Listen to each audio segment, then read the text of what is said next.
Good afternoon, friends.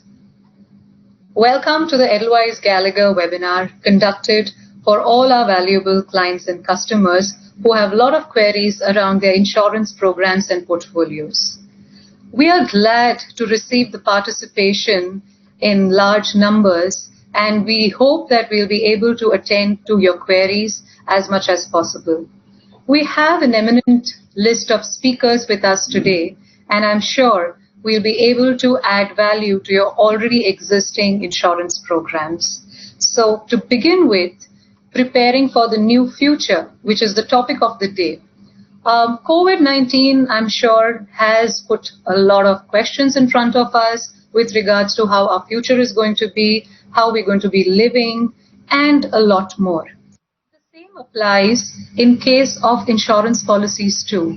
There are a few ambiguities. A lot of us are anxious about how the insurance policy is going to respond. So today we're going to start this session with Mr. Puneet Malhotra, who is director at Swiss Re India. Puneet has an experience of over 32 years, of which 25 years is purely into reinsurance markets. Puneet has a vast experience across geographies where he has led teams in the Middle East, Northern Africa, the South Asian subcontinent, and he heads the engineering operations in the Indian subcontinent. Puneet will give us an overview of the global scenario which has been created around insurance thanks to COVID-19 and what is the impact on insurance programs in the long run. So over to Puneet. Do let your questions come in. Thank you, Sneha, and thank you, Edelweiss, for providing me this opportunity to share our views on COVID-19 and the impact on the global economy and the insurance outlook. It's indeed a pleasure to be here with all of you this evening. It would be like drinking out of a fire hose because we have only 10 to 12 minutes per speaker, so I will quickly get down to business and start sharing my screen.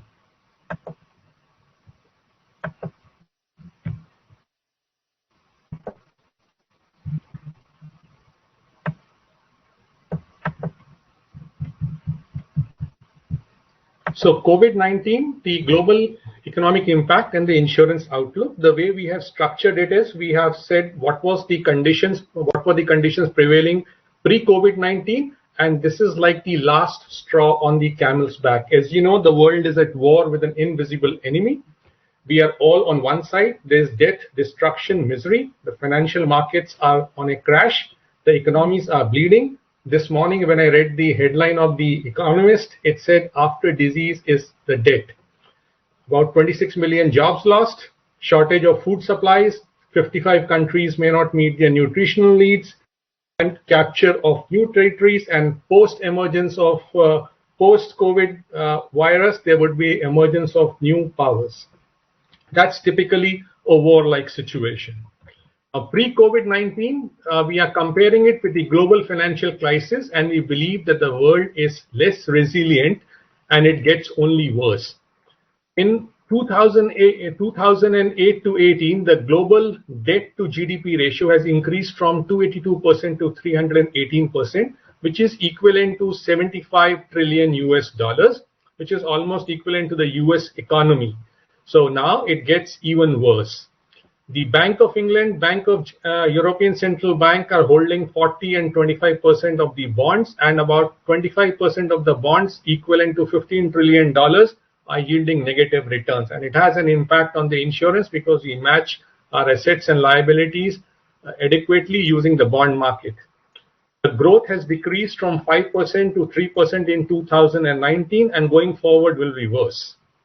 If you look at economic growth has softened, if you look at the world economic growth, it was in the COVID crisis during 2019, it fell, and you can see a sharp dip there.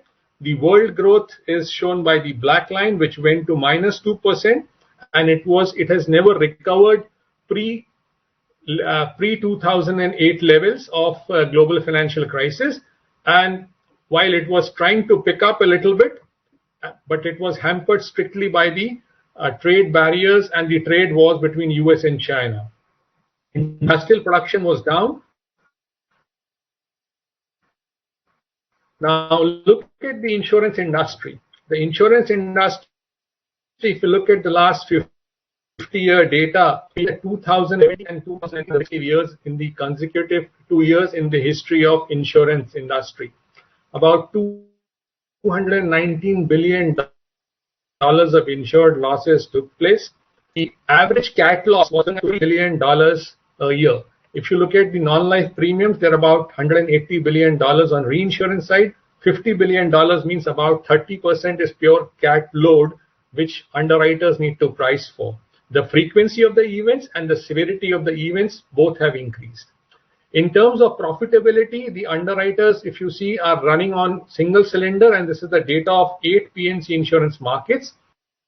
Investment result, which is driving the economy, the insurance company's profitability, the underwriting results are sometimes negative or marginal. The return on equities have fallen to 3% range for most of the reinsurers in the world economy. If you look at the rate increases, the industry is cyclical and has been through a long period of very low rates with only small increases seen in the global markets of 8% in property and casualty about 1%, though casualty US is bleeding. Now, because the insurance industry invests in bonds, we figure out that they have moved their investments from 30% in BBB to 41% in BBB as of 2018, which means that they are even less resilient to any shocks. And what happened? In the last 1 year, we have seen 12 securities exiting the markets in some shape or form. Qatar Re, CNA Hardy, 1881, Amlin, Beasley, you name it. And the last one has been ACR, which halted operations. We even have some losing their ratings like Carrig and Trust Tree. So there's a lot of capacity that has disappeared.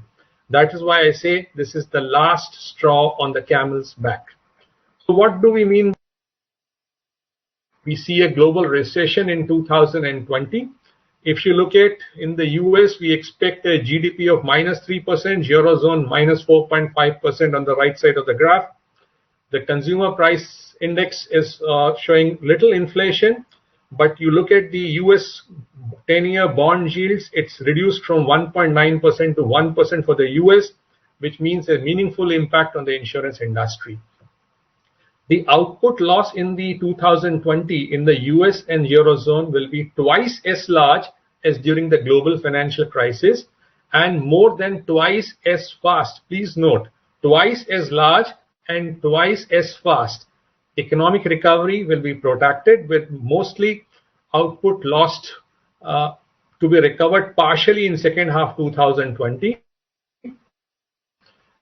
There will be rising debt, which means if there could be bond defaults, India had its own share of it. By the G20 has been significant. Approximately 3% of global GDP is being pumped in by the economies, vis-a-vis 1.6% at the global financial crisis. Interest rates will remain much lower than the inflation rates. So that's a financial repression. And it is likely that one amongst the three scenarios will happen. We could have inflation, we could have recession, we could have severe recession or stagflation. Now, if you look at the graph on the right side, you will see that we have the recession of the 1990s in gray. So it falls below the zero line and it goes negative. The dark blue line, what we anticipate what we saw the global financial crisis is the light blue line, which goes down to -2%, 1.8%. And we believe that the COVID-19 is going to be long and protracted with recovery only in second half. Recovery factors to watch will be when the supply chains recover, when the capacity builds up post COVID-19, how much is the unemployment, and how are the corporate defaults. If you look at India, Goldman Sachs suggests that we will be at -1.1%, and IHS market data is not different. There's a huge supply chain disruption, especially also the disruption in transport, hotels, and containment measures will limit travel. Recovery will be V-shaped. Insurance stocks have recovered reasonably well because they invest in G6 securities. We believe also that there will be, effect to the credit and surety business. The lives lost will be recovered from the life insurance policies.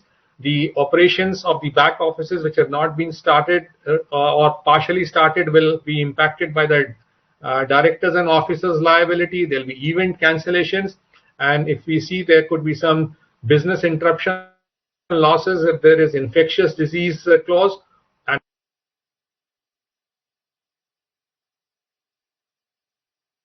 legislating coverage of business interruption. Also, reinsurer finds that it's going to be no doubt the largest insurance industry challenge and will run into tens of billions as per the Lloyd's CEO. Everest Re and others feel the same. If you look at this graph, we have plotted the GDP on the impetus to the GDP by investment by the government, and also how much basis points has been on the y-axis reduction provided, and the size of the bubble shows the number of COVID cases in the country. If you see on the extreme right, the Japan and Australia have invested about 11 to 12% of the GDP as a fiscal stimulus, and they have also lowered the rates. India has done about 0.3%, US has done about 7% of their fiscal stimulus, which is about $20 trillion. We believe innovative ideas of the central bank will continue. There will be fiscal monetary coordination. The global supply chains will be set up parallelly so that there's some redundancy created and dependence is reduced on only in one particular country. There will be acceleration in the digital transformation. There will be return of high inflation that remains to be seen. The countries might get more nationalistic, though there might be some rising nationalization. If you look at the three scenarios, we have first scenario, which is optimistic, that there will be a V-shaped recovery after 1 to 3 months of lockdown. The pessimistic severe recession scenario is if there are two waves that are happening and virus outbreak morphs into a credit crisis. And there's also a 15% more pessimistic scenario, which is stagflation, where there's a severe malfunctioning, fiscal stimulus and policy stimulus is not helping. Massive policy easing results in inflationary depression. There will be a slump in demand, which has to be dealt with. The balance sheet stress will be there. The liabilities will be more. There could be defaults. There could be stagflation. There are opportunities for the insurance industry. Parallel supply chains will come. More investment will come to our country. There is also a higher level of awareness. Insurance policies, and even the defaults of the premium will not happen, because when such an event happens, people kind of pay the premiums. There will be a big push on companies which are in digitalization and will move to an economy going forward where everything can be transacted digitally. If you compare the insurance industry, the total direct premium will be recovering better and faster with COVID-19 than with global financial crisis. That's all. I think I've been in my time limit. Thank you very much. We'll take the questions in the end. Is that right, Sneha? Well, Puneet, there is one question which has just come in while you were speaking. So if you would like to address it. Puneet? All right. I think we will take the question separately, or one question that has come in separately. Happy to take any question. I will quickly take you to our next speaker. As I understand, everyone is hard pressed on time, and we have been given quite a lot of limited time slots to each speaker. It was 2 minutes typically. Yeah. So I would really like to thank Puneet for his insight that he has given on the global overview. Yes, there are a lot of concerns around reinsurance companies actually going to support or live through this crisis, or what's going to be their fate, and will that have a cascading effect on insurance companies. I think that's for us to watch. So introducing to you our next topic and next speaker, Mr. Vikram Kalbag. He is going to touch base on the subject risk control measures during and post lockdown. So Vikram is director and senior consultant at Mimamsa Risk Consulting, and he has over 24 years of experience in risk management. So let's hear from the expert himself. Vikram, over to you.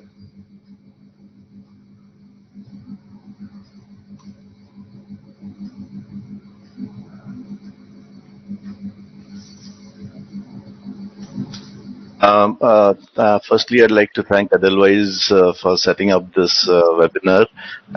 It was also very interesting to listen to Puneet, where he gave the global overview. I think from the global overview, what I would be mainly talking about is at the local levels and what kind of risk control measures need to be done during and post lockdown. So yeah, I mean, I think all of us know what the current situation in terms of the lockdown is. Basically, I've just structured the presentation into these five pockets. So basically, we look at the current situation, we look at the challenges faced, the risk control during and post lockdown, the new normal, because I think that's a new buzzword everyone is talking about. What's the new normal? And also just some closing thoughts so that we all can reflect upon the situation and kind of look at how we move ahead on it.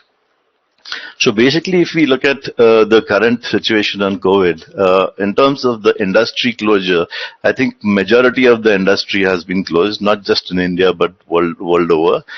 Some industries have kind of changed their occupancies in the sense that you hear of automobile manufacturers now slowly going into manufacturing ventilators, and similarly a beer factory going in for manufacturing of hand sanitizers. So yes, I mean, there is some adaptation happening with the industries, mainly for survival.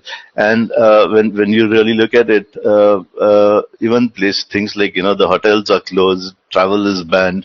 A lot of workers and laborers have moved away from active construction sites, and one of the biggest challenges that that the industry would face is not just closure of the sites and delay of projects, but also trying to remobilize all the workers and the labor to bring them back once the lockdown is off.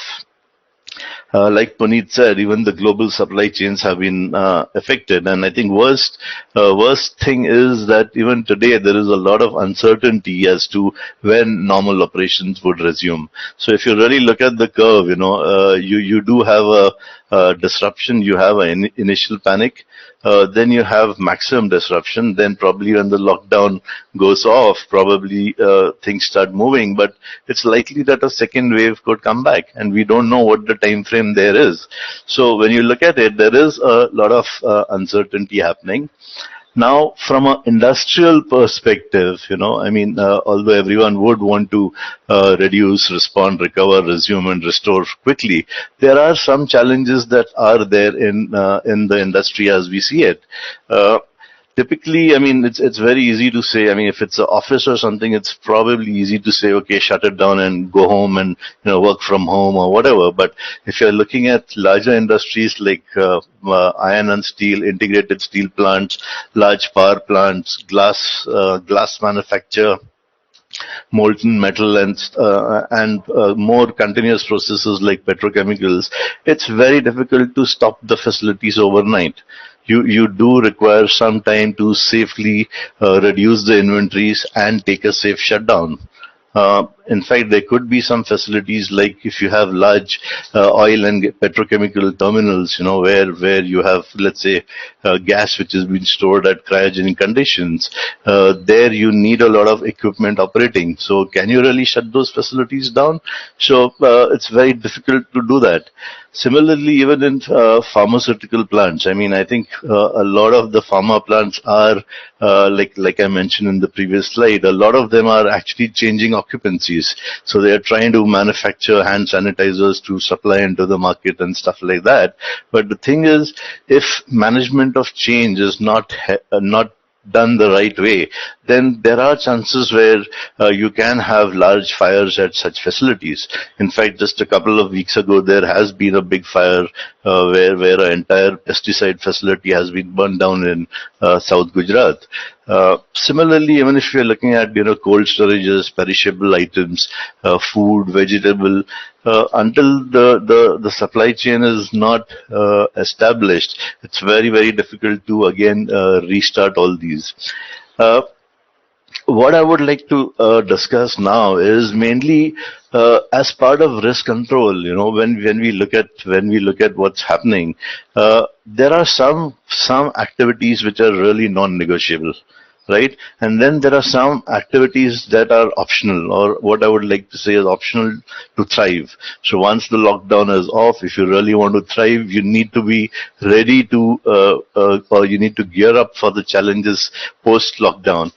So some of the non-negotiable items which are there is the personal health and safety of the people.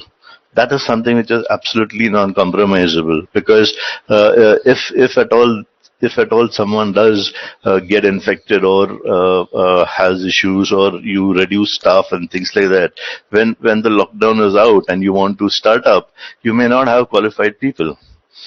The next is actually site security. Now, one of the biggest risk or biggest hazards at an idle facility, or a facility that is shut down, is security, right? There are a lot of instances of theft, burglary, and not just that, even arson.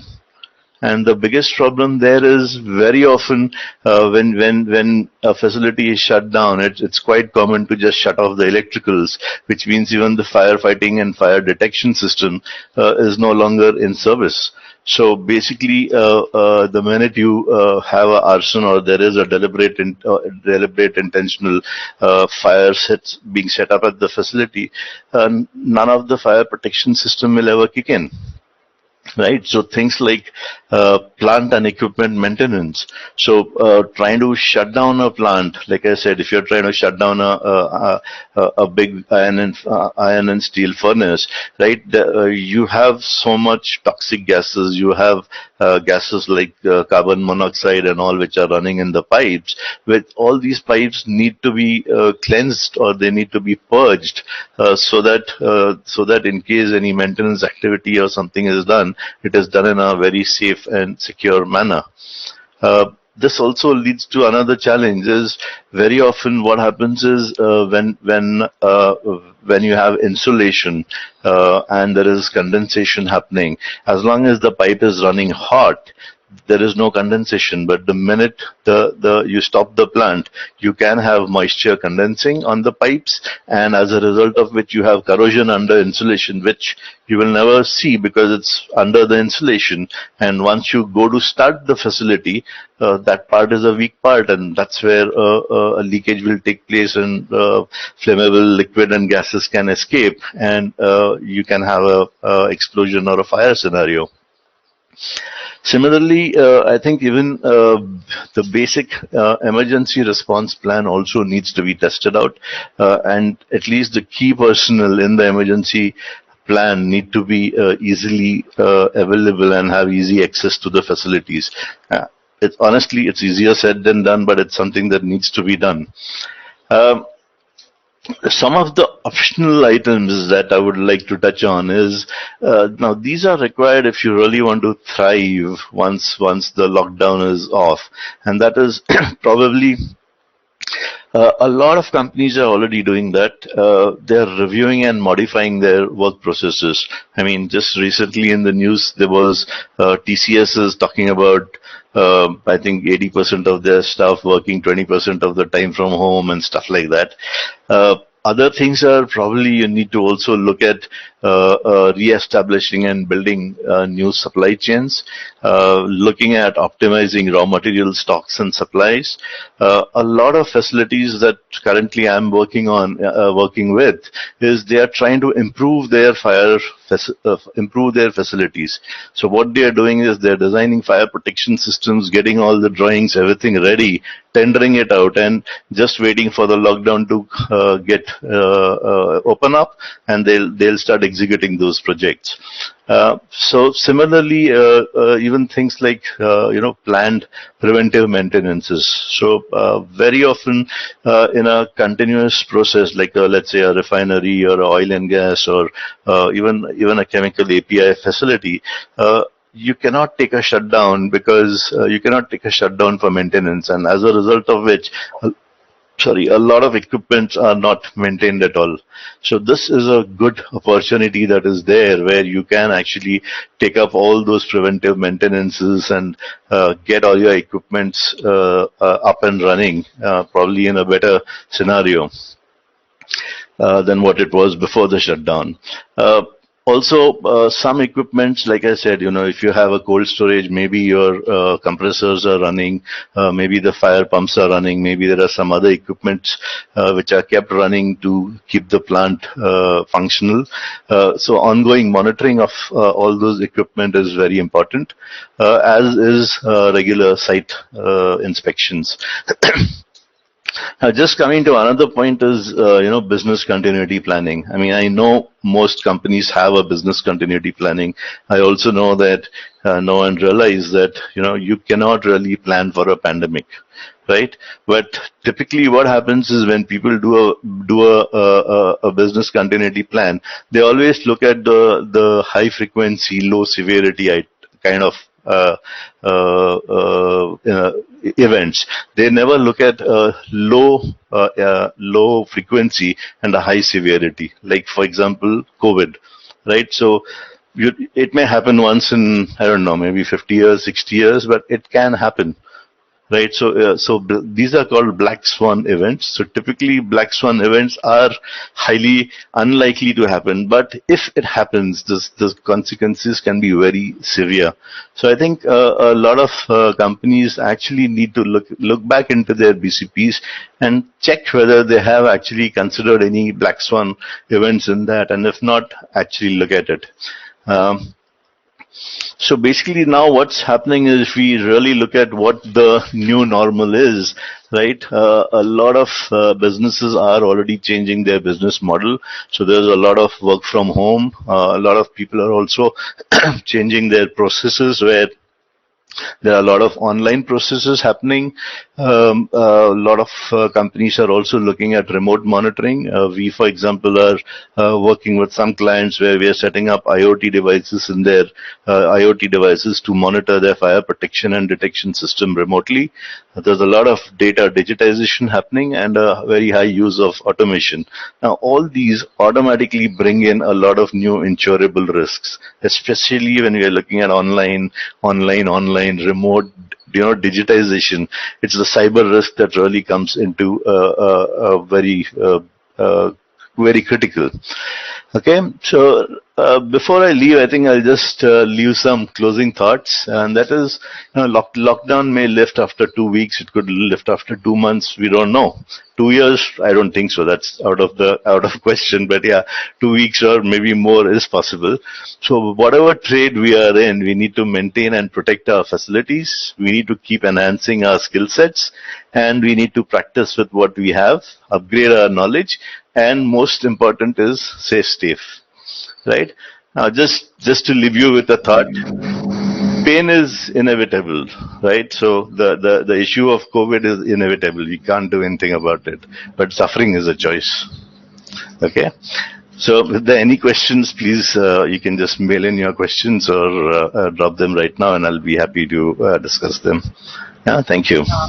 Thanks, Vikram. Vikram, we do have questions which have come up while your session was on. We will take it up with you. Request you to stay on, and we will take all questions by the end of this session.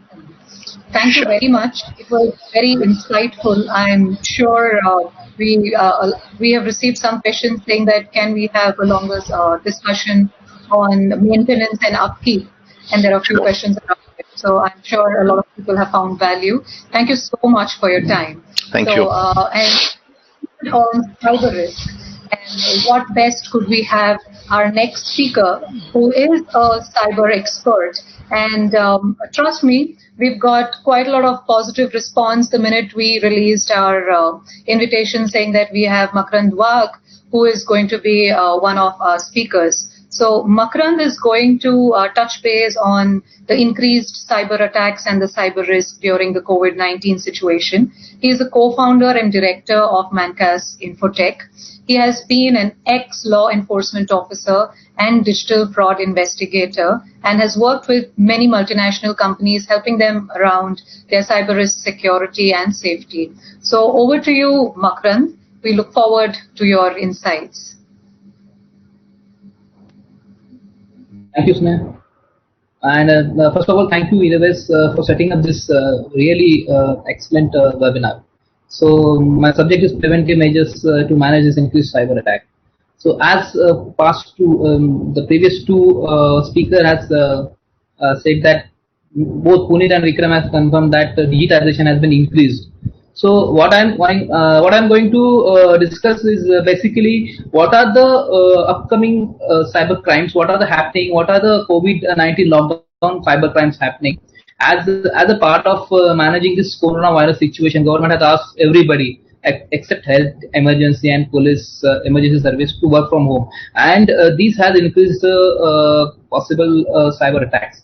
So all the cyber criminals are become very aggressive, and they are trying different ways to attack on the people.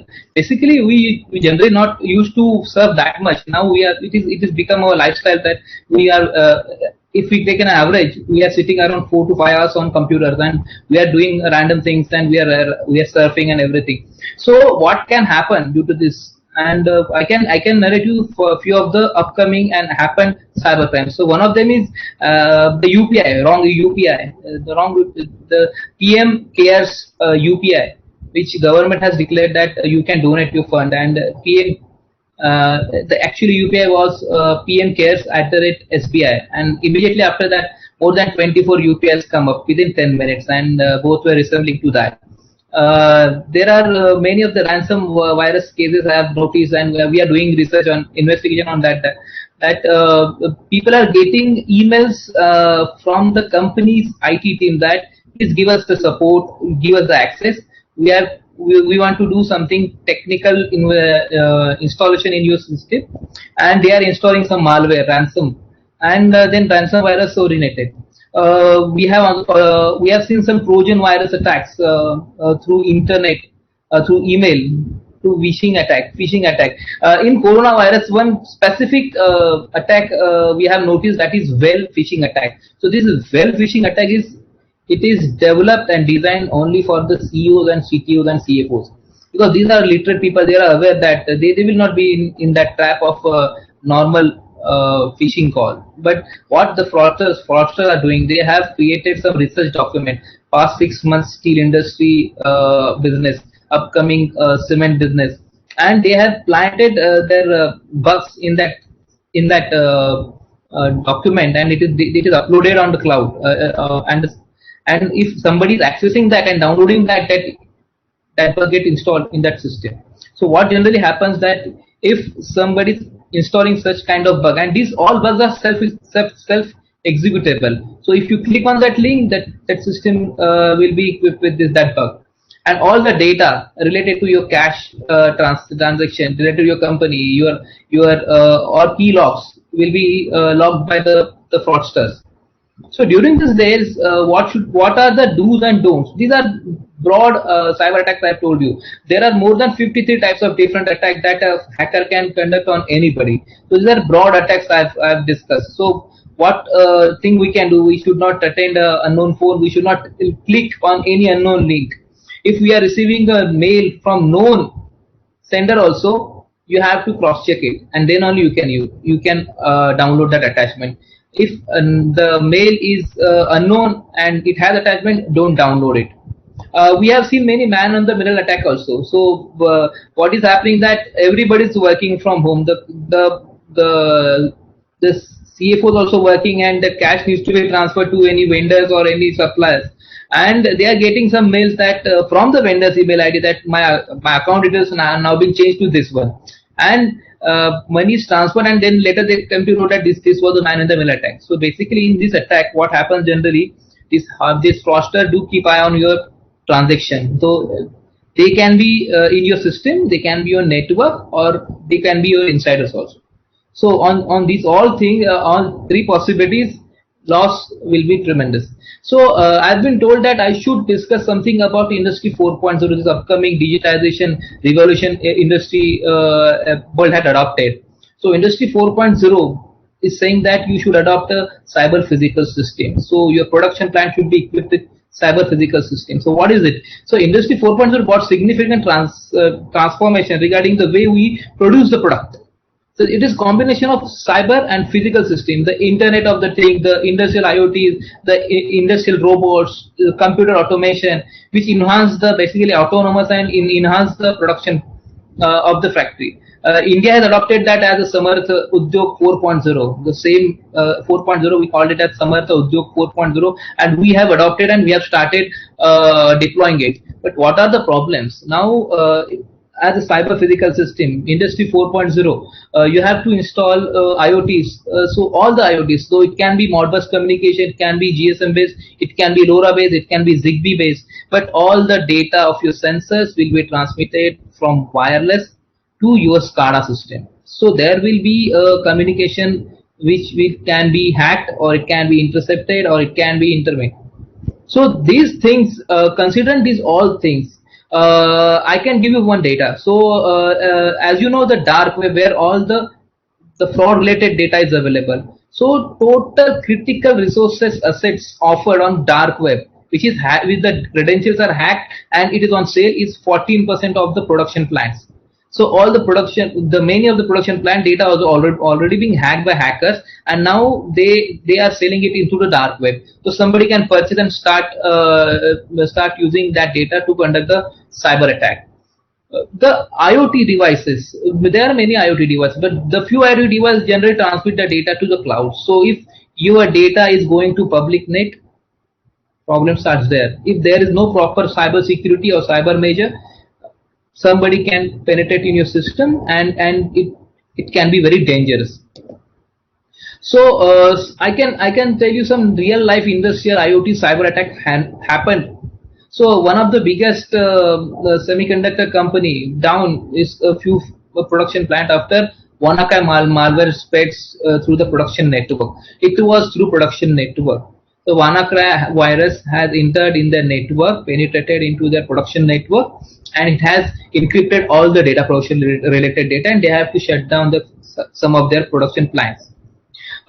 Being fired, an engineer who still has access. He was in on notice period, and he has penetrated in he has get access to the SCADA system, and he has tampered all the system, which dumps sewage everywhere, and that plant was down. Here I want to explain you one thing, that apart from cyber security, one thing is there, due to digitization, the company can get huge loss due to insiders also.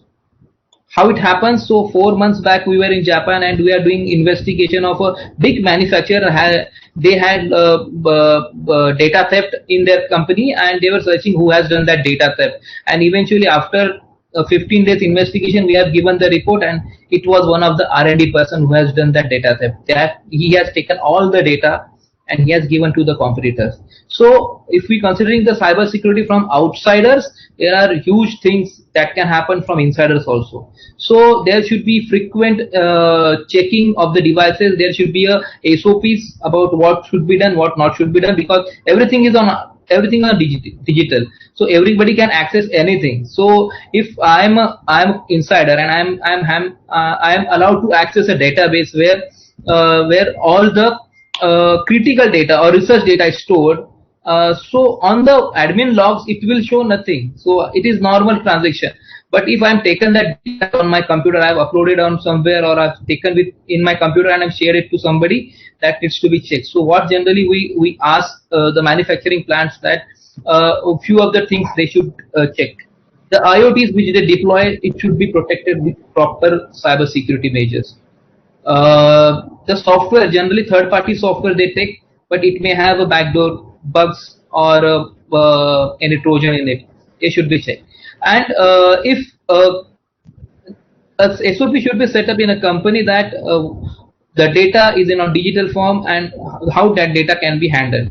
So that SOP should be set up by that company, and should be the frequent check should be done. So if I'm an investigator, and what we generally do, we enter in a company, and without any notice we go and we pick up any hardware, and we do the detailed forensics of that, and we give that report to the company that these are the things which has happened from this laptop. Last year, US Steel China hackers, that they have still the secret related data, so production of lightweight steel, and eventually, as per the complaint, that Chinese government was involved in that.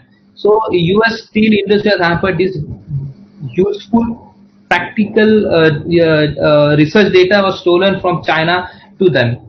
What should be the precautions? So I generally work on the IDPRR. So identify just what is risk in the organization. So it can be outside risk, and I know all the industries are well protected from outside threats, but you should consider inside threats also.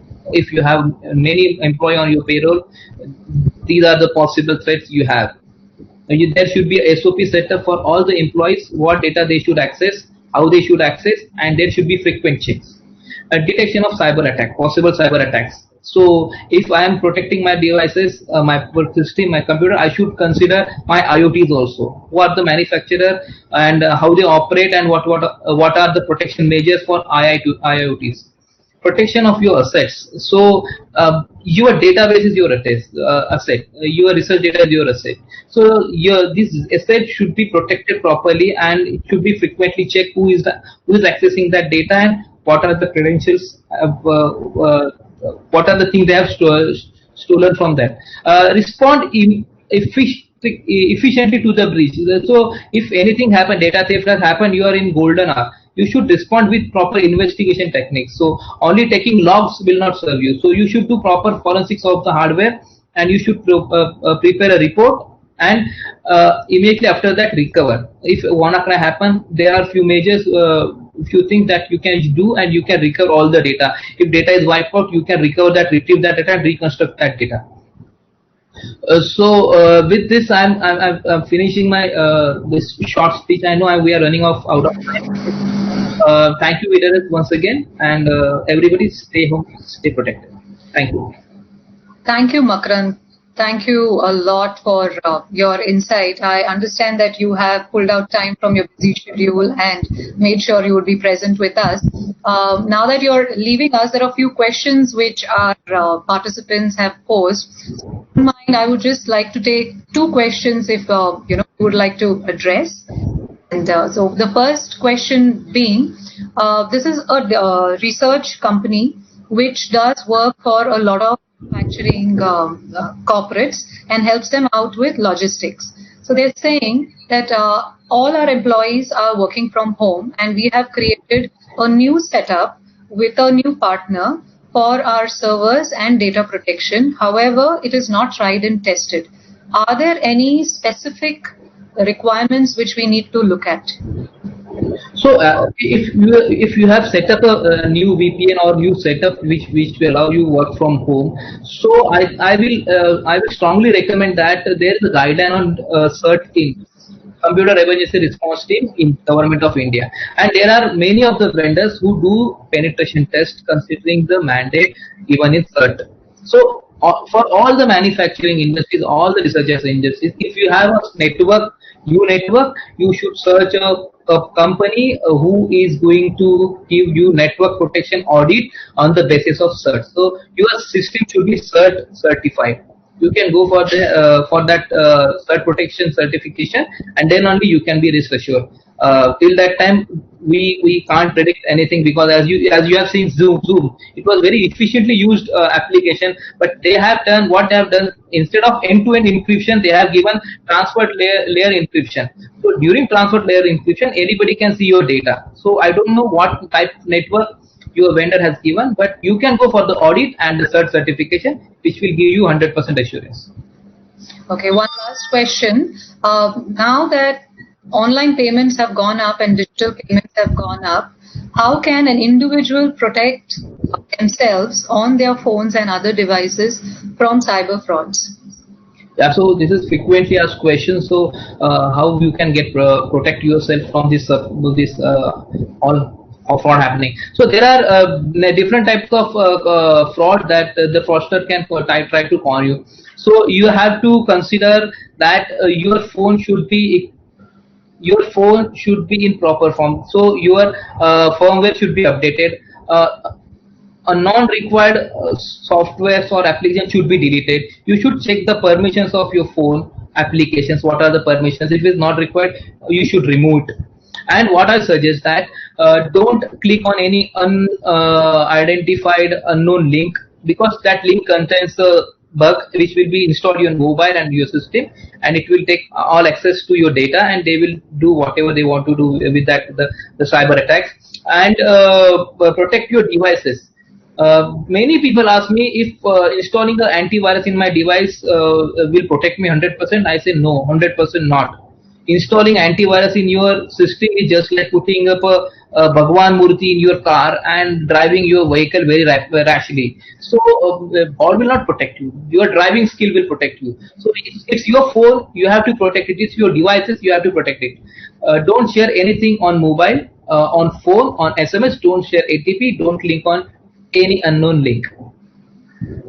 Thank you so much, Makarand. I'm sure there were a lot of insights and value additions which which our viewers would have taken away with them. Thanks a lot for your time invested with us.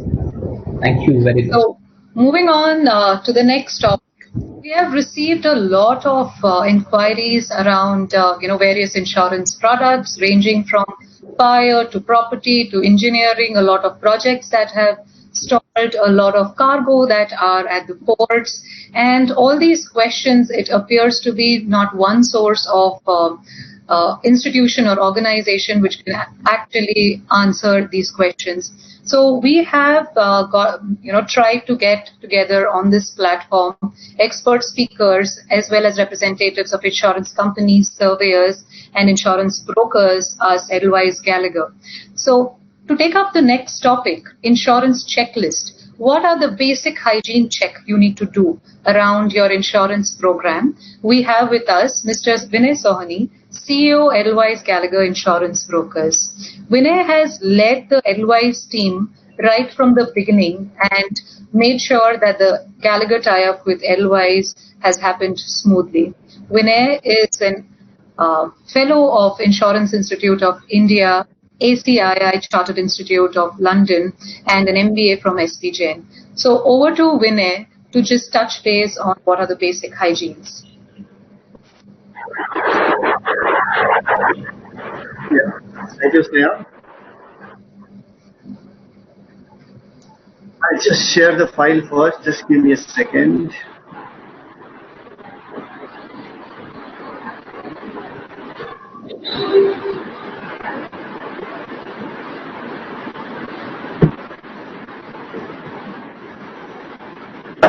So, good evening, and on behalf of Edelweiss Gallagher, I would like to thank all the participants and the eminent speakers. I think it was quite an interesting series what we had till now.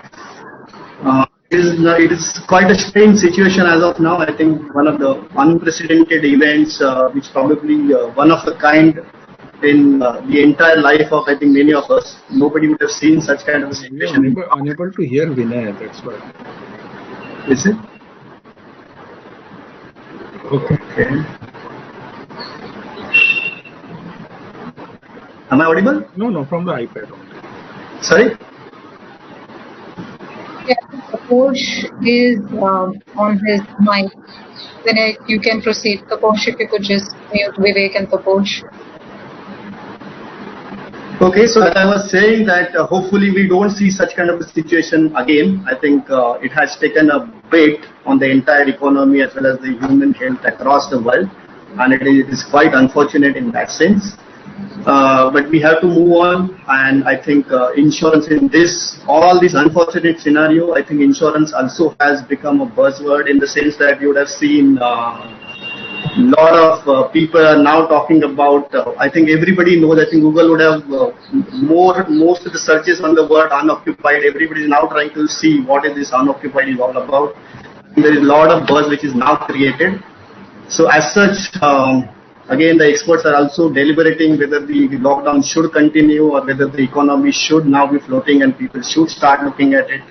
So I think within all this at macro level, I think we still need to think how our insurance program, because insurance still remains a very, very important risk management technique. And I think one has to look at, apart from the unoccupied, there are other things which one has to look at when you look at the insurance program. So I think we should just look at. I think typically, if you see, most of the corporates would have the insurance program in the segments like property, liability, marine, and so on and so forth. I think almost all the corporates would have policies within this segment. Start with property insurance. Again, as I said, the word unoccupied has taken everybody is now talking about what is this. This condition was not so relevant till this point in time because nobody would have seen this kind of a situation. So I think yesterday night, GI Council has again given some clarity on this, but still the confusion still continues because what they have done is now they are saying only on the fire policies. But there is not only, when you look at property insurance, it's not really only fire policy. There is industrial all risk policies there. I mean, it depending on what kind of occupancy you would have, and depending on what kind of a insurance program you would have got it for this. So obviously there are a lot of challenges as of now, and there are a lot of uncertainty around this work. Our suggestion at this point in time, while this confusion goes on, and even if you look at GI Council, what guidelines they have given yesterday, they have given the extension of this not declaration till 3rd of May. So obviously 3rd of May is not so far. I mean, if you see the jokes around WhatsApp that 03 going, turning it around as 30, it is very much possible. So I'm saying it's better. Our suggestion at this point in time would rather to give the intimation to the insurer. If the premises are unoccupied, I think that would be so insured. I mean, all the clients should inform insurers in that sense, and also take a written approval from them. So while insurers are giving the written approval, again they are putting some preconditions. Like I think Vikram has already covered those topics. I don't want to get into that. What they are saying now is, again, you go and have your risk management techniques in place. Like you should have the CCTV cameras and everything is in place at that. So all these things are there. And they are giving the approval subject to these preconditions. So our suggestion would be that one should really look at whether that is, one can really action those suggestions. If at all there are any issues, we will have to go back to insurer and take the approval in that sense that there should not be any problem. See, what is happening is one might argue that there's a policy has been issued at certain when the insurer was they were already aware and these conditions were not there at that point in time. But now that the request is going now, so obviously as per the Contract Act, insurer has all the rights. I mean, they should not actually look at those rights at this point in time, but unfortunately they are. So what one should really look at is that these preconditions are, if it is not possible to comply, we should go back to insurer and take the approval in that sense. So if at all there are any issues in any of you facing, we would be more than happy to guide you in that sense, and I think it would be our pleasure if we need to support you at any point in time handling this kind of a situation. So this is only on the unoccupied side. There are certain other issues, like if you look at most of the fire insurance policies for storage would have declaration clause, and now the turnovers and the demands are not that great. I think the declarations should be given on time so that at the end of the policy period you will claim the refund. You will be able to claim the refund. It should not happen that you forget about declaring those stock levels to the insurers and then the refund, you will jeopardy the refund. So my suggestion would be that you should also look at the declarations on time. So moving on to business interruption, again, if you look at the kind of approvals what insurers are giving as of now, they are saying business interruption cover is not operative at this point in time. Simple reason could be, one of the logic is, since there is no demand in the market and there is no production happening at the factories, or there are no activities happening at the insured occupancies. So obviously they are saying what is the question of having a business interruption. But again, this is one has to deliberate this topic well. and there could be a lot of disagreements with insurers. So we as a broking fraternity are still fighting with regulators and insurers and trying to get that things right. Meanwhile, our suggestion is again to relook at the whole stuff. Obviously, at the end of the day, if you look at all the business interruption policies, there is a classic clause known as adjustment or trend clause. What happens virtue of this clause, that if there is no demand or if there is there is no real profit at the end of the day, because they do look at the trends. So obviously the loss would, if at all there is any eventuality, obviously loss would get adjusted to that extent. So obviously one has to keep this in mind. So while we will keep on arguing, this side of the story is always true. So I think this is what on business interruption I would say. I would be more than happy to take any questions at the end of the session on this particular topic, if at all there are any. Again, other things which one has to look at, as Vikram was saying and other guy was saying, that there could be some change in operations. I mean, somebody would rather, instead of manufacturing one particular thing, might be manufacturing something else like sanitizers and all that, which is the need of the hour.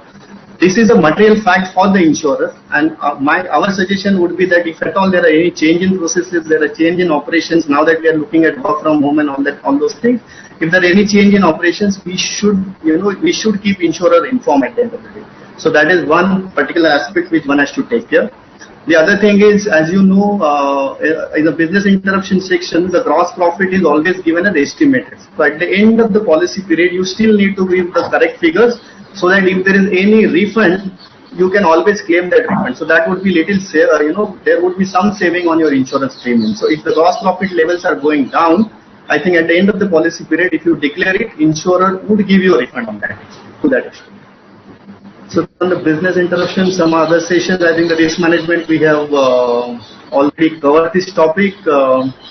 So when insurers are giving this approvals for the unoccupied premises, they are also saying, because see, one classic, rather the one important aspect in insurance programs, and any risk manager would tell you, or any insurer would tell you, is that you have to act as if you are uninsured. So that is the basic premise, where insurers would look at this, and where one should also look at it. It's not only insurer, one should also look at this particular aspect.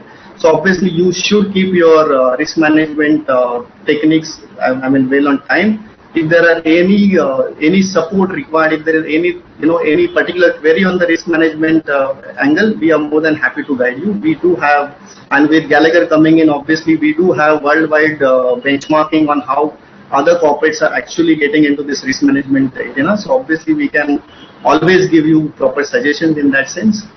One area which I would rather like to also highlight is, now that monsoon is coming very soon, and I think most of the research agencies have predicted a normal monsoon. And I hope, if you look at last 2-3 years, it has created a havoc in most, there are major losses in that particular area. In fact, yesterday there was, I think 2-3 days back, there was a damaged hailstorm in Delhi. So, so that monsoon preparedness, now that even if the lockdown is getting over, probably you will not work on the full strength. So you people would now look at the priority, would go to the operation, starting the operations back. But this particular area should not be ignored, because if at all there are any heavy rains or something of that sort, I think there could be a further damage. And at this point in time, I think it's already there are too many things to handle. I think at this point in time, any such losses would be a further problem. So I think one should take care of this particular aspect. Engineering risk, I think almost all the corporates would have some project going in, and there are some infrastructure companies who would look at this problem. So there is a slight difference between how a property policy would look at and the engineering policy would look at. Unoccupied premises is a condition in the property policies, IR and all those policies, whereas in engineering policies it is actually an exclusion.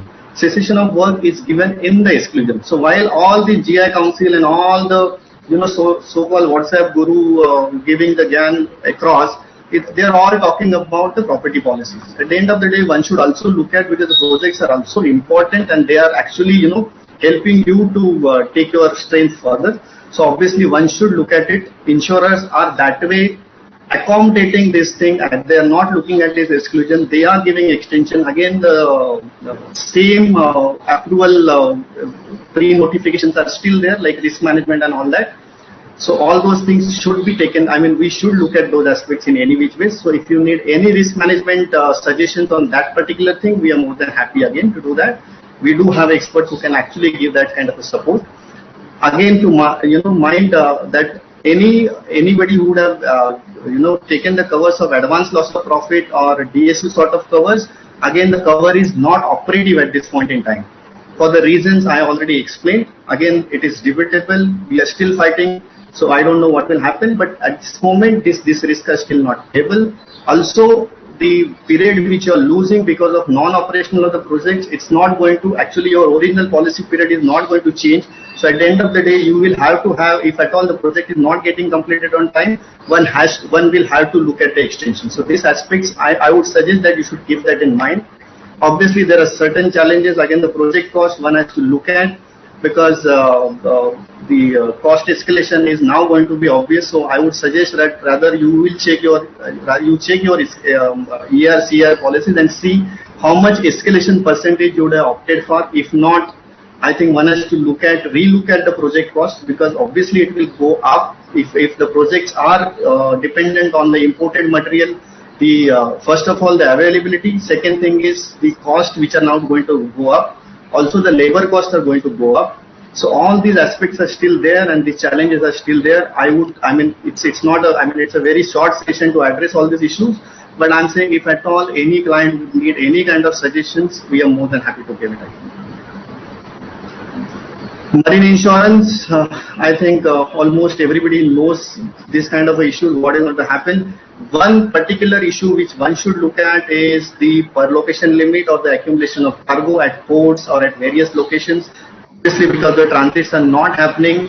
See, generally it is an ignored area. People do look at per sending limits, but most of the time people might ignore what is a per location limit. So per location limit is again something at that particular location, how much stock can be accumulated at any given time. So accordingly, and unfortunately, if you look at it last 1 year or so, GIC or rather the reinsurers have stopped giving you any intermediate storage. So now marine is actually pure marine. So obviously you should look at, if at all there are any accumulations at any of the locations, one should take the proper approvals. One should enhance those limits and set it right. Obviously, the another clause is the duration of transit. Again, if you look at, most of you would know that if it is a road transit, then any intermediate storage the goods cannot be at particular place more than 7 days. While it is on vehicle, it is fine. If it is stored somewhere, if it is a road transit, it cannot be more than 7 days. If it is air travel, it can't be more than 30 days. And if it is a sea travel, it can't be more than 60 days. But again, this 60 days, 30 days is all if it is an ordinary course of transit. If the goods are unloaded for some other reasons, which probably be the reason as of now, one has to then go back to insurers, check what is the status of the coverage. It might happen that insurer would say this is not really ordinary course of transit and it's a normal storage. So you will have to go for a separate fire and burglary sort of a policy. Your marine policy may not respond at that point in time. So one has to look at this aspect very, very critically. The another issue could be the seller's interest clause in your policies. Those who are exporting on FOB or CNF basis should look at this particular aspect, that if buyer is not accepting your goods and when the goods are coming back, if at all it's coming back, the seller's interest clause has to be there in the policy. So that protection one has to look at. If your policies do not have that, please have a look at your policy and then probably see all these clauses. So there are certain limitations on the insurance policies. As you know, damage charges are not payable and it could be a very, very huge cost. One has to keep that in mind. Again, delay any contractual implications. So if you have given any contractual obligation to anyone to deliver certain goods at certain point in time, any liquidated damage or any consequential losses because of this would not be payable under marine policy. Again, if at all you are changing the routes, obviously there are certain rules on when you change the travels and all that transits. But again, there are certain limitations one has to look at. The other thing is on the perishable items like medicines or food industry. if the delay, if it is because of the inherent vice or because of its own nature of the cargo, and if it is getting delayed, again, that is not payable. So one has to keep that in mind, that these losses are not going to be paid. So one has to be very, very careful. So these are some limitations on the insurance policies, but there are certain important clauses which one has to look at. So overall, marine insurance, I think you should look at the portfolio review in that sense. I will just quickly cover the liability part. I mean, it's a huge subject in its own, but if you look at if you're not taking proper care at your premises, and if any visitor is coming and because of that, he or she gets contract with the COVID, there could be a possible commercial and public liability claim. If the products which are there lying, and if at all because of the product, if somebody gets that kind of again there could be a problem in the DNO section. If you look at it, the EPLI claims are now going to be new normal. I mean, as what we are saying, there could be, any wrongful termination, any of this sort of a thing. There could be class action suits. So all that one has to keep it in mind. Again, cyber attacks. So cyber attacks, the cyber policy would respond is a different story. But because of not supervising it properly, if any director or any employee gets sued, again, that's a big risk. So you should look at your DNO policies properly. On the professional indemnity side, there could be a medical negligence, or so there are so on and so forth. I mean, I can talk on and on. There is no real, this is a subject which itself would need about 1 hour, more than 1 hour to discuss in that sense. So again, cyber insurance, you should look at your clauses, because cyber is that way. It's not really a evolved product. People are still looking at, I don't know how many claims people would have paid. So one has to look at how the policy conditions would respond. Most of the times, even insurer would not know certain things. I think it's better to get clarity. So we do have tie-up. Again, Makarand has already explained. So we do have our tie-up with foresters. So we can actually give you most of the risk management techniques, not only from the insurance point of view, but from the overall risk management point of view. I think we'll be more than happy. So liability itself, again, one has to look at it, if you need any help in terms of reviewing your programs on the liability side, we are more than happy. Health insurance, I think a lot of confusions. Again, there is a ministry circular which says that all workers need to have insurance. Then again, one state issued that it's not a compulsory, it's again only a suggestion. So there are, do's and fro's, people are not really clear. People are asking whether ESIC would cover. So the answer is yes, ESIC. If at all you have the ESIC policy taken, I think that would take care of it. The only issue could be in the ESIC hospital network is that there is no facility available, and if at all they not allow you to do that, I think there would be a problem. So my suggestion, I think if you look at the kind of work what we have done in this particular area, that we have actually tied up with 3-4 insurance companies, and we have come with a COVID-19 sort of a product which is coming at a very, very marginal cost. So I think you can save a lot of money. Also, at the end of the day, your workforce still remains a very, very critical area. I think we would be able to help you in terms of extending this product. And believe me, these products are at a very, very cheap cost. Only thing is one has to be very, very mindful when they take these policies, because there are certain waiting periods and there are certain pre-existing elements, exclusions and all that stuff. So you will need some sort of a guidance. My suggestion is don't only pay the premium, also look at what kind of a coverage you will get at the end of the day. So we have done this lot of corporates. I think we have almost covered about more than 50 plus corporates at this point in time. And again, believe me, from a social cost point of view, we just extended this to the pharmacy guy who are actually delivering the medicines, the milkman who are actually delivering the milk at home. So some sort of a help we are trying to get into this. So if you guys need any help in terms of arranging these covers, we are more than happy.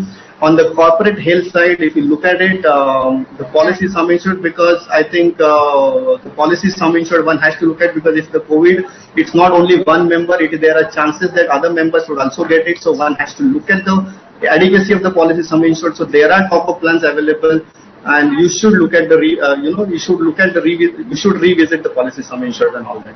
So I think that's on the health insurance side. I think I'm taking too much more time. I would rather be happy to take questions. Sneha, over to you. Thank you so much. Thank you. Yeah. We will reserve the questions either a little later, because we have people waiting to hear the claims expert come on and speak.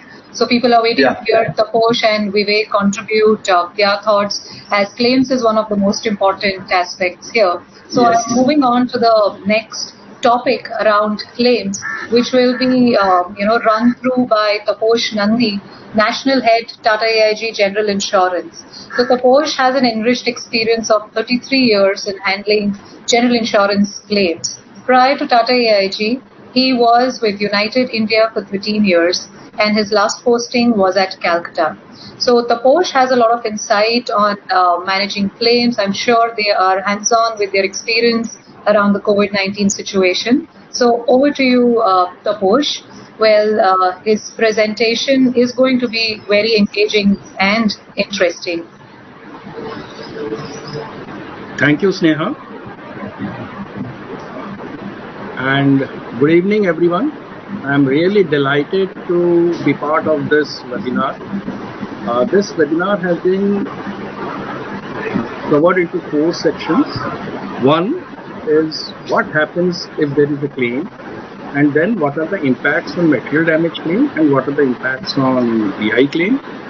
And then after that, we will go into do's and don'ts. And if you have any queries, because the time is very short, and I have with after me Mr. Vivek Johar, who is also an industry veteran and hands-on person. So both of us will give our perspective on this. So Sneha, you can go to the first slide. Sure. So any claim, let me take you to the claim journey. So what happens is there is an incident, and as a result of that loss incident, what happens after that? And we will look at each and every aspect of this loss on this claims journey. So first and foremost is intimation to the insurers. Many of time we have now received a lot of queries whether there can be any waiver on the intimation that needs to be given to the insurer, whether compulsorily it has to be on time. My earnest request is one must give the intimation to the insurers on time. If possible, immediate. If there is any fire damage, if there is any storm damage that has happened during this lockdown period, phones are active, phones are running, and even your people who are there at the plant, they have the telephones with them.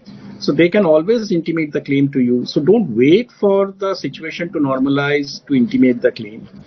Please intimate the claim immediately, and then we will acknowledge that claim against the policy number, or any insurer will first acknowledge that claim against the policy number and then revert.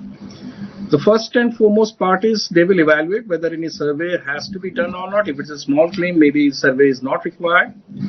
And for any significant claim, what we will be doing is already Tata AIG has faced around 18 large claims, more than a crore rupee value claims have already come in during these last 20 days.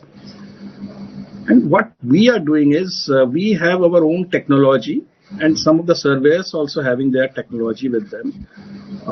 Since we will try that the surveyor is able to obtain a pass from the local police authority.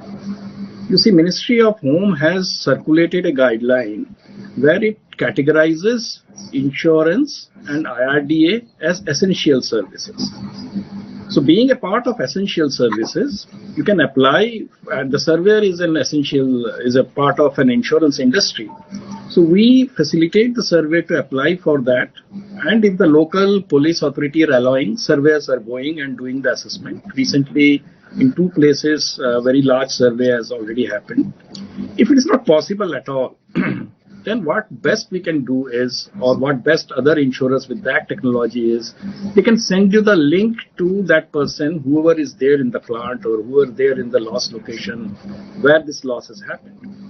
And once they receive that link, they can open that link, and the camera will of the phone or the mobile device or whatever device they have in their hand will get activated. And the person on the other end will be either a Tata AIG team member or a surveyor who will then guide to take the photographs and ask questions, to move around, and at least can do the basic scoping of the damages, which is very, very important. You just see what are the immediate damages as and when this loss has happened. After that, the scoping of damages is over, we can also have a net meeting, or there are a lot of technologies on net meeting. One of the foremost now being used is MS Team, or you have WebEx by Cisco.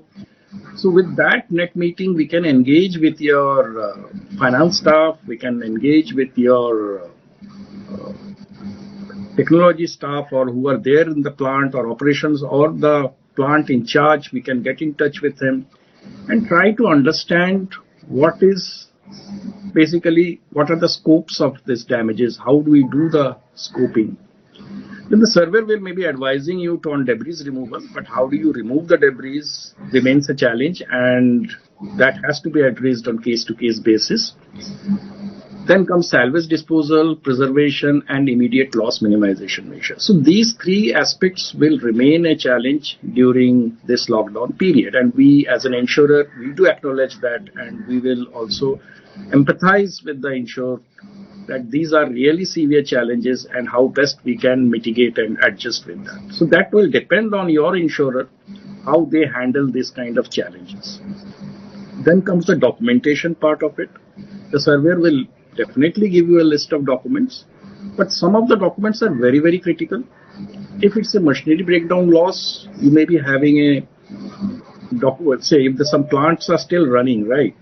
So you may have the document log or the data log of the machine or CNC machine, whichever is getting operated.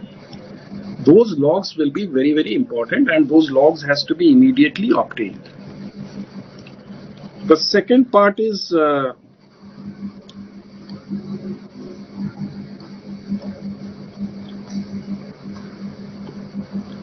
second part is whether we can share the screenshots of your accounting software, because everyone is working from home. Most likely your accounting team will also be working from home. Whether we can have an access and a screen share arrangement to have a look at those statements, and then try to identify and mark that what is the extent of the loss, what is the value of the loss. Basically, survey, when the survey happens, they have two aspects to look at. What is the cause of loss, what is the value of loss, and what is the value at risk.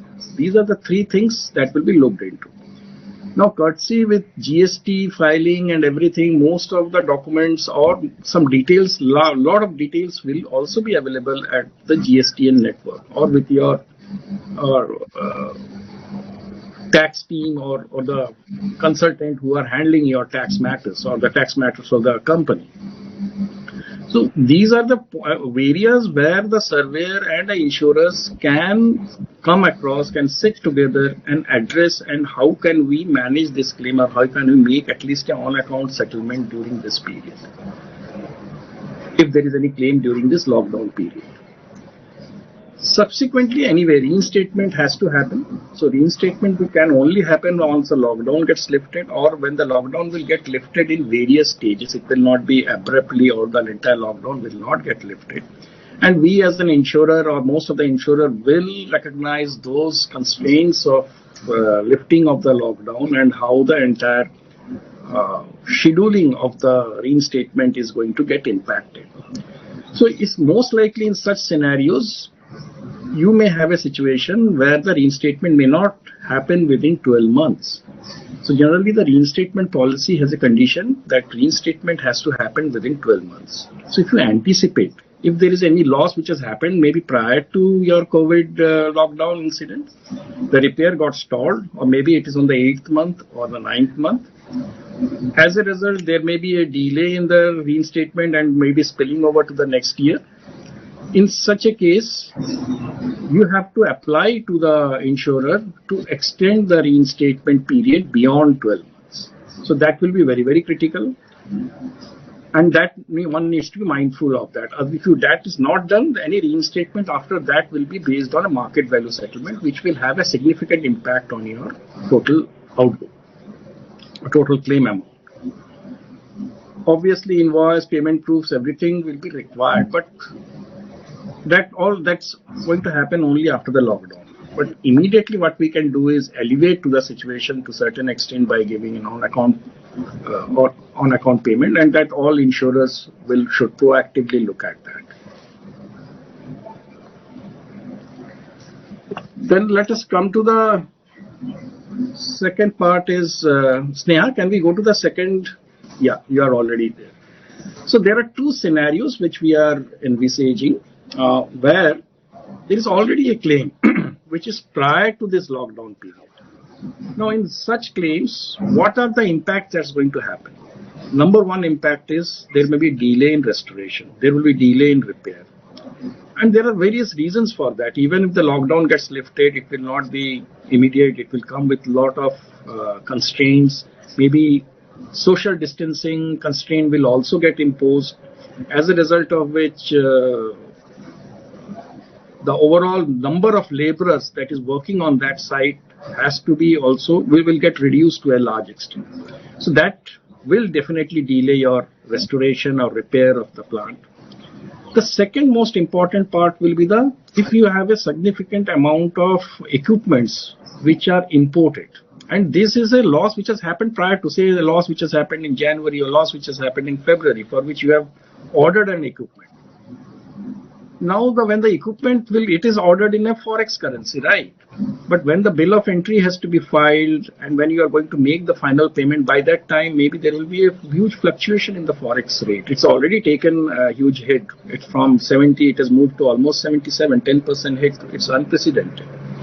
So that is one aspect that may have an impact on the underinsurance, because if the plant is having a lot of equipment which is imported, and that's one part, and also that particular equipment which is going to get changed. So that will also have to consider and has to be factored in. So these are the two, what are the major impacts we are seeing on the existing claims. Now what happens after this lockdown if there is any claim? So during, say, yesterday itself, there was a major hailstorm in Delhi, and today what I hear is there is a major hailstorm in Chhattisgarh, or there can be a fire in a location on one of the premises. So in such cases, the reconstruction or the debris removal will be a very big challenge, because that's not going to happen. There will be huge shortage of labor. Then the social distancing norms will come in place. The labor cost will obviously go up. There may be aggravation of loss also. If the plant has not been covered properly when it was shut down or when it became unoccupied, and then there is a subsequently loss, or if there is a storm damage, so part of the roof has gone off. So who will come and cover those parts? It will lie there. So these are the basic impacts that's going to happen on the loss, and the loss may only increase. It all depends on the merit of the case, what efforts that you try to make, what efforts as an insured you had made to restore or repair or protect those or to reduce those aggravation of loss will be definitely factored in. The other will be on the value of the stocks. Maybe the stocks were purchased in the month of January when it had a market value was, say, X. But now, as on the date of loss, the value of the stock will always on the basis of the value of market value of the stock as on the date of loss. Now, due to suddenly there is no demand of most of the stocks, so there are no offtake of stocks. What is the market value of the stocks? So that's where the expertise of people like Mr. Vivek Johar will come in, and they have to ascertain that what will be the aspect, what is the market value of that stock. There may be a significant impact there also. There will be significant impact on the additional expenses that an insured has to incur during the repair and restoration, especially on the amount we have to spend on PPE, amount we have to have on the restricted labor practices. So how do we address it? It's a practical scenario and it's not within insured's control. So that's again depends on your insurer how they are going to look at it. In all fairness, that those kind of costs should be factored in and should be admissible. This is our limited view. The other part is how do I expedite the settlement of claims?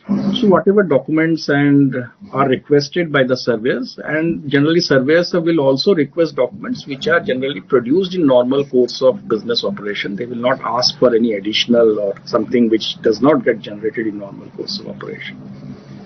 If you cannot supply a document, a lot of time basically goes between submission of document and production of document. So if you cannot support or supply a document, you can always give an explanation, and if the explanation is reasonable, definitely the surveyor as well as the insurer will accept that and move on. The other part is what we find is there is a major disconnect what document has been given to the surveyor and what document has not been given to the surveyor.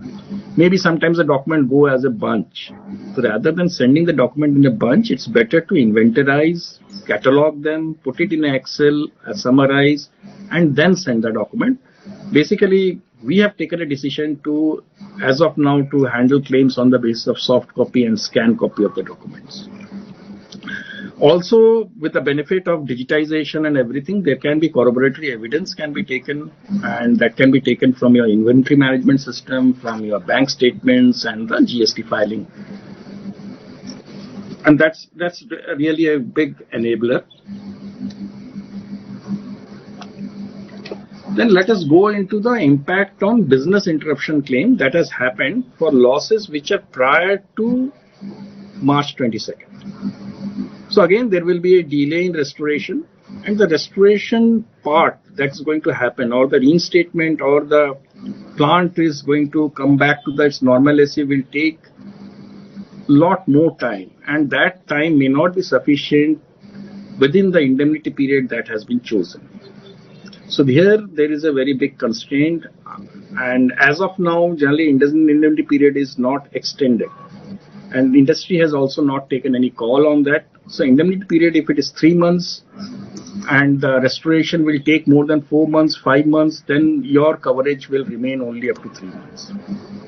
And the other big factor which has already been explained by Vivek, that it's basically the trend adjustment is going to happen. The trend adjustment is going to happen.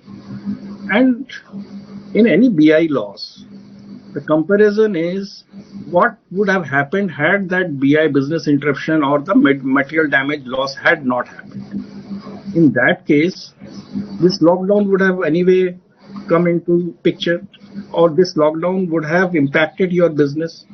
So as a result of that material damage, your business is not getting impacted. Your business is getting impacted because of the lockdown. So there will be a trend adjustment for this lockdown. Maybe indemnity period extension, even if it is given, or extension, it's not sufficient, but there will be significant adjustment towards this trend adjustment which will happen. But there are industries which are still running, like essential industries or power plants or medical or pharma plants which are still running.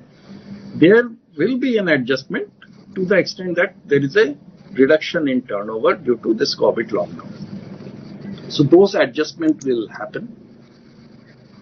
And as far as BI losses after 22nd March, GIC has given that advice, and GI Council has also given. IBI has taken up with the IRDI, and let us wait what the stand of the IRDI is on that. So I have not discussed on that because still it's an evolving situation, and we cannot comment on it as of now. But even if there is a BI loss and the stand is that okay, we will give BI loss, the trend adjustment will take away most of the whatever amount is going to be claimed.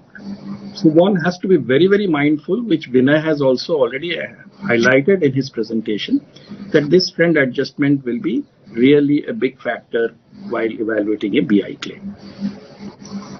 Then comes the basic do's and don'ts. I will just highlight few of them because Vikram has done an excellent job in highlighting those risk management areas. So I am again not going into it.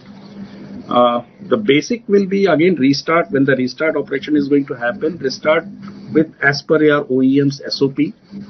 And before starting your operation, please check the entire security as well as any pre-closure, whether it's still in the pre-closure condition, whether there is any vandalism has taken place, whether there is any cracks in the pipes due to this vandalism, whether your security and access systems are still in operations. Those are very critical. Thorough inspection and buildings, again Vikram has already highlighted that.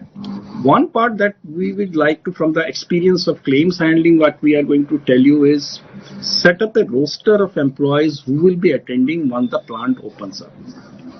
Because there should be a definiteness after the plant gets opened. And there has to be a backup team for each and every activity, critical activity related to utilities, activity related to IT, activity related to security. Bifurcate them into 2 or 3 teams. Why we are saying is because if any one the employees is impacted, the entire team will be quarantined. So this is one of the very critical suggestions that I would like to give is break your team into 2 or 3 teams, review your BCP to factor in this critical issue arising out of COVID virus. And again, let me re-emphasize, if there is any claim, intimate the claim immediately to the insurer. Reviewing your contracts force majeure is also a very big factor, especially if it's a power producer. Have a look at your power purchase or PPA agreement with what PLI has to be maintained, etc., whether there is any exit towards force majeure, because the demand is less, you cannot maintain that kind of plant load factors. And on the don'ts, obviously don't breach any local regulations that will have a significant impact. And the other part is now most of the employees and workers will be using disinfectant, alcohol-based disinfectant to clean their hands. Make sure that these disinfectants are not stored near the machinery or near the hot surfaces. That's a very limited point we would like to highlight. And Vivek ji will also take over after me, and he will also take you through certain basic issues on the claims handling. After that, both of us will take some questions. So over to you, Vivek ji. Thank you so much, Taposh. Vivek ji has been waiting for quite some time to share his inputs, and he does have few interesting facts to share with us that now that they have also moved into digital surveys and digital ways of conducting surveys. So Vivek Johar, I would just quickly like to introduce to everyone, is the Director of Protocol Insurance Surveyors and Loss Adjusters. He has an engineering backdrop and has done surveys across large petrochemical as well as industrial risk. So over to you, Vivek ji. We would like to hear from you your views on few risk management protocols and what is it that you have been doing. And I understand that there have been certain portals and enablement which you have implemented. So share your views with us and viewers. I will quickly just start your presentation. Thank you, Sneha. It's an honor to be here presenting whatever we have learned from the industry to give back to the industry and share our experiences, especially of COVID-19, because it has, in a very, very short span of time, has given us a chance to learn how they work and created a new normal, I would say. So at Protocol,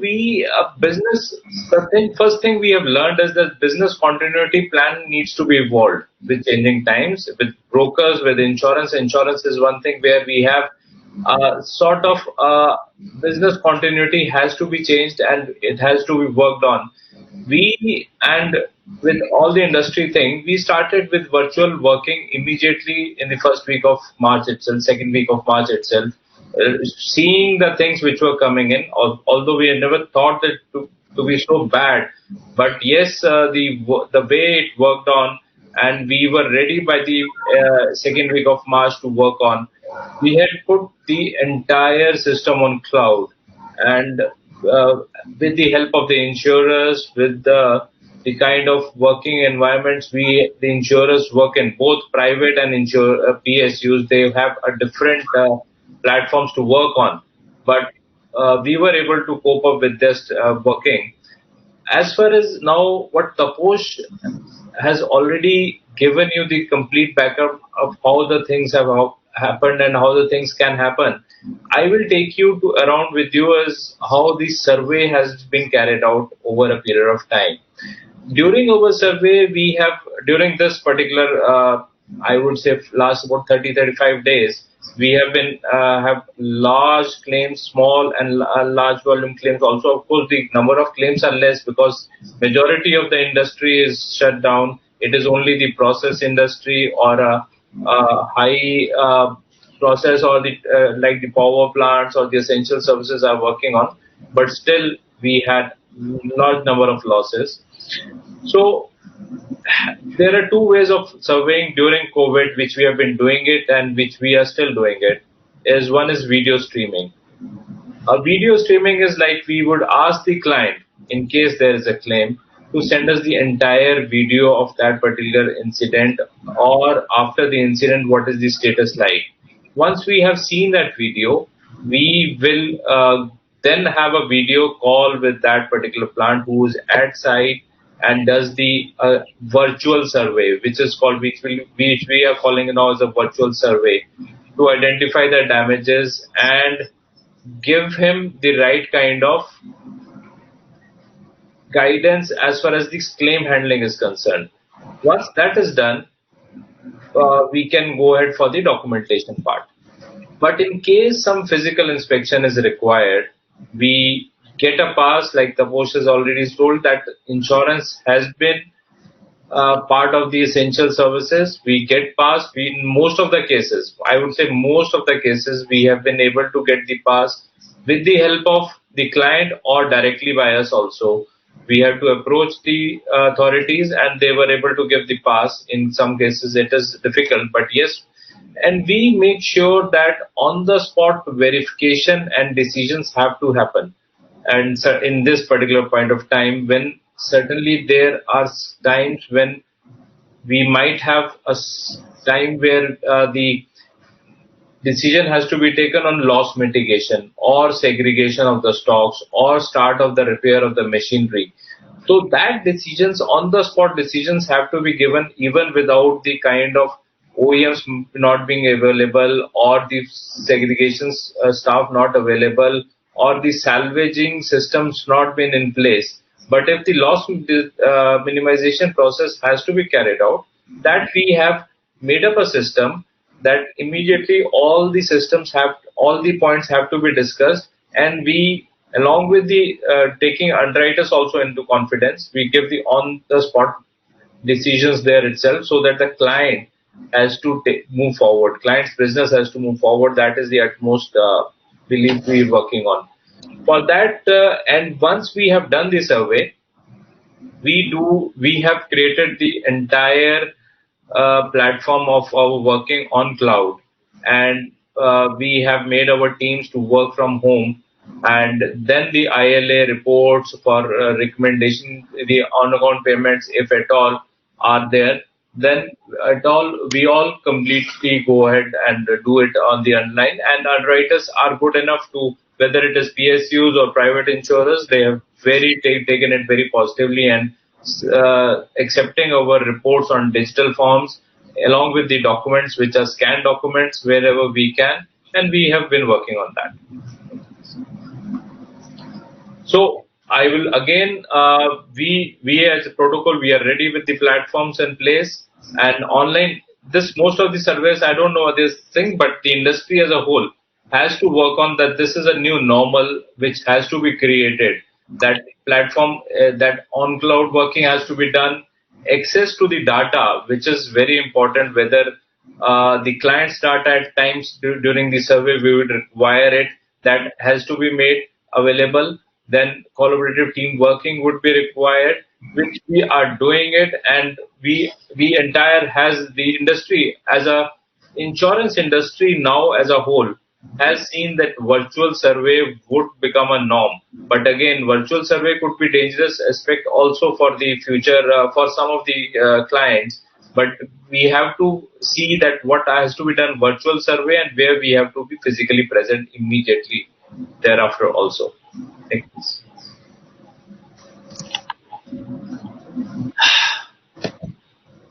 I would say this is a need of the hour where we have to have a customer focused services, where we have to have the kind of, because whosoever industry is working as of today during the COVID-19, they are part of the essential services. They have to be up and running. This is not only for their need, this is also need of the nation also. So we have to have that focused services wherein we can work on digital survey management, which site surveys we are doing virtually, and wherever we have to send a person, immediately we try to get the thing. That has to be done. And virtual meetings and discussions with the insured or with the insurers or dialogue with the brokers, they are all happening. And that will I would say that this has helped the insurance industry. I would say that we have been able, or the insurance industry has been able to settle most of the claims what they targeted in March, and insurance industry based on our digital reports have settled the claims or paid on account payments pending final claims whenever the lockdown opens up. So that is the flexible approach everybody has taken, and we expect the same flexible approach from the brokers and the insureds also, so that has happened. And this is present this weekend. This is information, I would say it is post-COVID. We have to, this is normal process that during the survey, this is the post-COVID, at the time of survey, normally a client would be present, broker sometimes might be present, surveyors are always present, OEMs or repairers sometimes are present. So this is advice to the clients also here, that once we are at the site during the initial survey, whatever the information is gathered by the surveyors or whatever is information provided and data collected at the site immediately during the survey is always helpful in processing the claim and for on-account payment or for further processing also. Yeah. So these are the challenges during the survey. Role of the broker is very important here, and flexible approach is required from all the sources to make the move forward and to settlement of the claim. Next, I would say here is documentation. I'll just take up a minute here for documentation. When I say the documentation is very important for all the claims, whether it is for the cause. See, any claim would have three basic documents. One is the incident related, fine. Number two is with regard to the cause, whether that particular cause is falling within the ambit of the policy or not. And third is with regard to the quantum. So these three basic documents, clubbing these documents would form the documentation wherein all the brokers, because insured and broker here have to act real fast with the quality and the quantum of the documents that can be furnished to the surveyors immediately, which will help in fast settlement of the claims. So I would request that as much as insured trust their brokers and brokers trust their insured, we would request that you trust the surveyors also at this time, because that transparency, if we maintain between insured brokers, insurance companies, it will help us a very fast settlement of the claims. Keeping surveys, that is again I'm repeating here again, during the repair, cause analysis, to the entire process, if the surveyors are kept in the loop, then the entire thing will be a very smooth process settlement of the claim, which will lead to easy correlation of the damage with the survey what we have done, and easy sharing of the assessment for consent. This will help us in final settlement of the claim. As far as here only, where I'm talking from taking forward from Taposh, what Taposh was saying with regard to the BI claims assessment. BI claims assessment, what current COVID, we have been also flooded with some claims reported by the insurance industry to insurances, and they have forwarded to us that some of the industries have claimed that yes, there is a kind of a claim which is caused because of the COVID, and they are not able to do any kind of production. Very rightly, even we have to compare the thing what they would have done is if COVID insurance was not in place also, or their business is nowhere. Even if they would have produced, they would have not been able to sell anywhere. So there's no business because of any kind of this thing. This is the circumstances where they have to be taken care of. And this is what has happened. And similarly, even if there was like January, there was a claim, and these 2 months there has been no repairs and rehabilitation process, and this rehabilitation process has been shifted by 2 months. Now we have to compare the situation, loss or no loss. Even in no loss scenario, these 2 months there would have no production at all, and the client would not have been able to sell their products or manufacture their products. So they would have lost the business in any case. So that all this adjustments and trending has to be taken into account. Baki, any all other things we'll take in the question answer ask, and we'll be happy to answer that. Yeah. Thank you so much, Vivek ji. Yeah. It was definitely a helpful insight. We have few questions to you, and Taposh, you can take it up.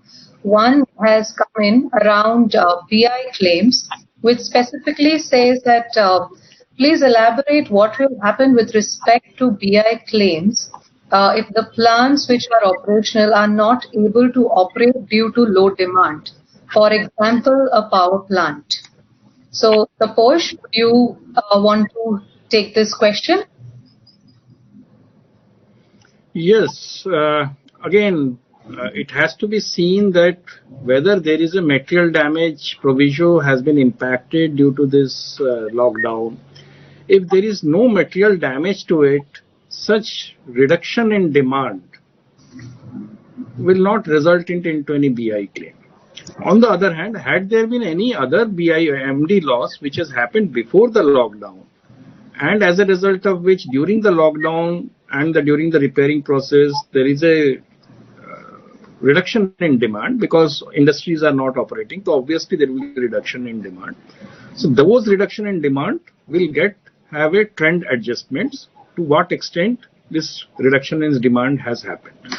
So that trend adjustment will happen, and that will be compared with, had this loss not happened, what would have been the demand basically. So now here in this case the loss has already happened and there is a further reduction due to this COVID lockdown. This further reduction due to COVID lockdown will not be part of the policy claim. Okay. Quickly to the next question. This is to Mr. Vivek. There is a feeling that surveyors ask so many questions which may or may not be relevant. Is it possible to reduce the documentation requirement and a robust representation made by the surveyors? See, as far as let's say the normal documentation if it is within the COVID scenario, yes, the documentations are asked with whatever are least possible.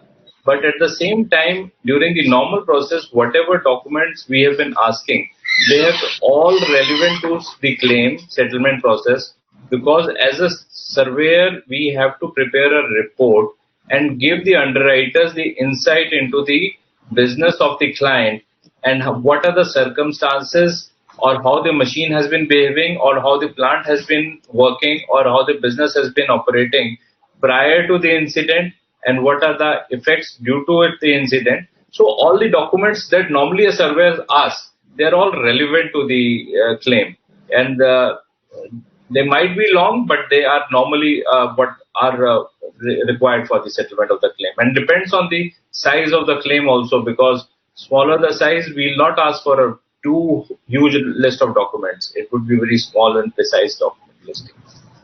Thank you. Because for the paucity of time, I will quickly ask one last question to Taposh.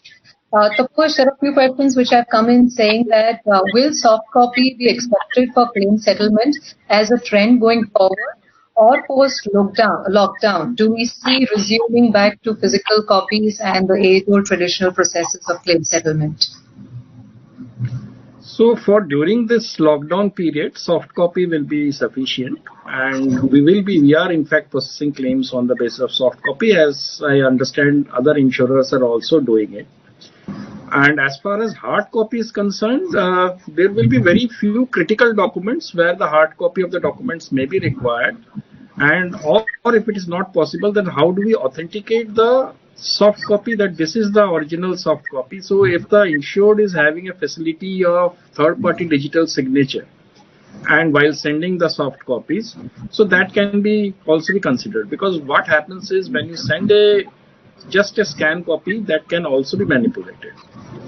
So to avoid that manipulation, there is a public token system even in PDF, that is in the Adobe system. You have to buy that license from Adobe, where you can imprint your digital signature on the document. So if you can imprint your digital signature on the document, which can be validated, and the integrity of the scanned copy of the document can be examined, then obviously we will be going by the scanned copy. Sure. Thank you so much for your participation and your insight. Taposh and Mr. Vivek, we really thank for your time.